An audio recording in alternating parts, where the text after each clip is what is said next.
2 పండే పొలం మీరు ఆ చెలక వదిలిపెట్టి ఈ పొలం వేయడానికి గల కారణం ఏంటి? చెలక అంటే పత్తి చేను వేస్తేందుకు మందు కొట్టలేకపోతున్నాం. వరి పెడితేనే ఒక కారేమో 4 వస్తుంది ఆనకాలం, వేసంగి పెడితే 2.5 3 వస్తుంది.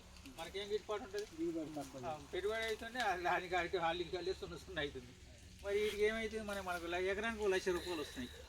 అయినా మీరు అప్పుడు పంట కూడా రాని రోజులలోనే మీరు దీంట్లో రాని రోజు కూడా దిగినాం మేము. లేకపోతే అప్పుడు పత్తి చేసేది ఉండే, ఒకసారి పత్తి చేసి ఒకసారి పొలం చేసేది కానీ దాని కూడా లేదు. సరే చేసినందుకు నాకు మంచిగానే ఎకరానికి 1 లక్ష రూపాయలు అయితే వస్తాయి. 50,000 పెట్టుబడి పోయినా ఎకరానికి 1 లక్ష 3 లక్షలు అయితే మిగులుతున్నాయి. ఈ రేట్లను అయితే మనకు ఖర్చులు పోను 1 లక్ష మిగులుతున్నాయి. ఈ రేట్ ఉంటే 5 లక్షలు మిగులుతాయి.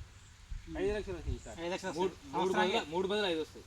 సంవత్సరానికి 5 లక్షలు ఈ రేట్ ఉంటే వస్తాయి. పోయినసారి ఏంది 13, 14 అమ్మింది. 15 కూడా పోలే. వాటర్ ఉంటే చాలు, వాటర్ ఉంటే వేసుకోవచ్చు. వాటర్ ఉన్నది వేసుకోవచ్చు. తప్పకుండా వాటర్ నీళ్ళు ఏంది మళ్ళీ మెయిన్ వాటర్. దీనికి ఉన్నదల్లా మెయిన్ వాటర్, ఈ ఎరువులు సకాలం తీసుకొని ఇంకోటి